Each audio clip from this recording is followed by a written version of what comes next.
I got broads in Atlanta, just to lean the family. Credit cards in the scammers, hitting the licks in the van.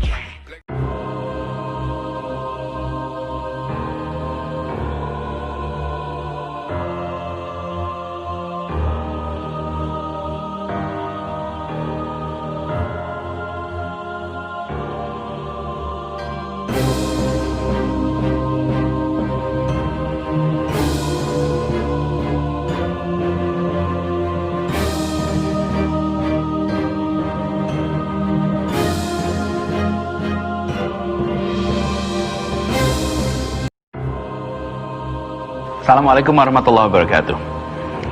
Saya akan menjelaskan apa yang sedang terjadi di kawasan Ancol.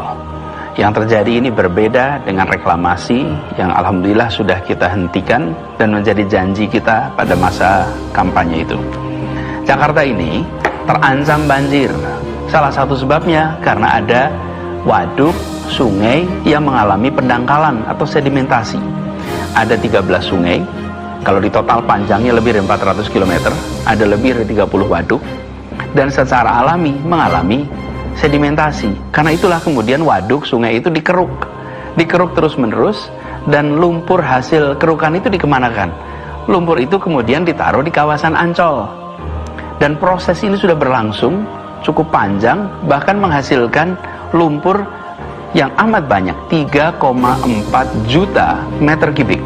Nah, lumpur ini kemudian dimanfaatkan untuk pengembangan kawasan Ancol. Jadi, ini adalah sebuah kegiatan untuk melindungi warga Jakarta dari bencana banjir. Ini berbeda dengan proyek reklamasi yang sudah dihentikan itu. Itu bukan proyek untuk melindungi warga Jakarta dari bencana apapun. Di sana ada pihak swasta berencana membuat kawasan komersial, membutuhkan lahan, lalu membuat daratan, membuat reklamasi. Jadi, di situ bahkan ada unsur menerabas ketentuan lingkungan hidup, ada unsur hilangnya hajat hidup para nelayan, karena sebagian berhadapan dengan perkampungan nelayan, misalnya di Kamal Muara, di Muara Angke. Lalu, ini juga berhadapan dengan kawasan Cengkareng Drain dan muara Sungai Angke. Efeknya mengganggu aliran sungai ke laut lepas. Nah, kegiatan reklamasi yang 17 pulau itu, pantai, sudah dihentikan dengan cara mencabut 13 izin atas pantai pulau sehingga tidak bisa dilaksanakan.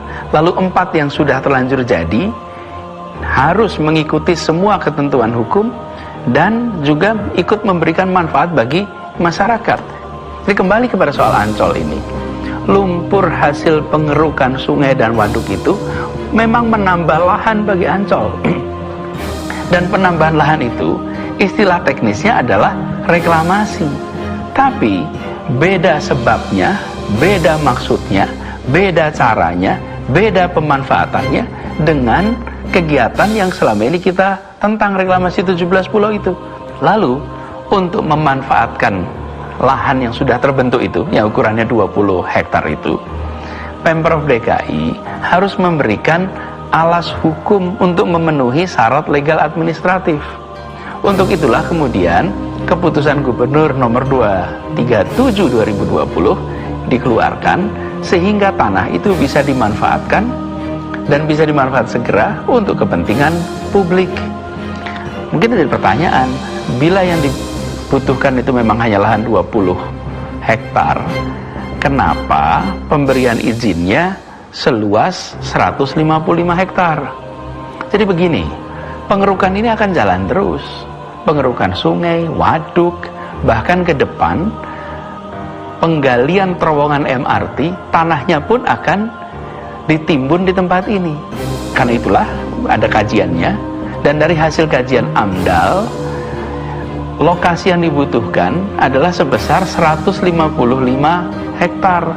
120 hektar di sisi timur, 35 hektar di sisi barat, yang juga disediakan kawasan yang nanti akan bersebelahan dengan stasiun MRT di Ancol.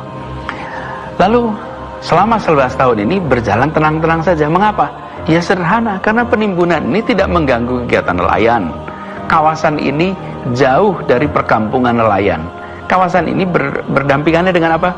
berdampingan dengan kawasan industri Ancol, dengan pelabuhan Tanjung Priuk, dengan daerah pantai Taman Impian Jaya Ancol. Dan terkait lingkungan hidup, pihak Ancol diwajibkan untuk melakukan AMDAL dan semua kewajiban turunannya. Karena itu saya tegaskan bahwa pelaksanaan pengembangan kawasan Ancol ini memang bukan bagian dari proyek reklamasi yang bermasalah itu. Dan di kawasan ini akan diambil 3 hektar dari 120 yang direncanakan, dari 20 yang sudah ada, hanya 3 hektar untuk membangun museum sejarah Nabi. Lahan yang sekarang terbentuk akan dimanfaatkan untuk pengembangan, dirasakan manfaatnya bagi masyarakat luas, dan bukan cuma untuk museum sejarah Nabi, tapi ini menjadi kawasan pantai terbuka untuk masyarakat. Dan kita ingin kawasan Ancol ini menjadi yang terbesar dan yang terbaik sebagai kawasan liburan di Asia.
Sekali lagi saya tegaskan, insya Allah semua janji itu telah dan akan terus dilaksanakan. Semua ikhtiar dilakukan untuk melaksanakan amanah ini dengan sebaik-baiknya. Sambil selalu berdoa kepada Allah Subhanahu wa taala, semoga selalu diberikan petunjuk, selalu dibukakan jalan-jalan yang lempang. Dan saya berharap dari semua, mohon doakan agar bisa amanah dalam menjalankan tugas ini. Terima kasih. Semoga Allah Subhanahu wa taala merahmati kota Jakarta. Allah Subhanahu wa taala melindungi kita semua. Assalamualaikum warahmatullahi wabarakatuh.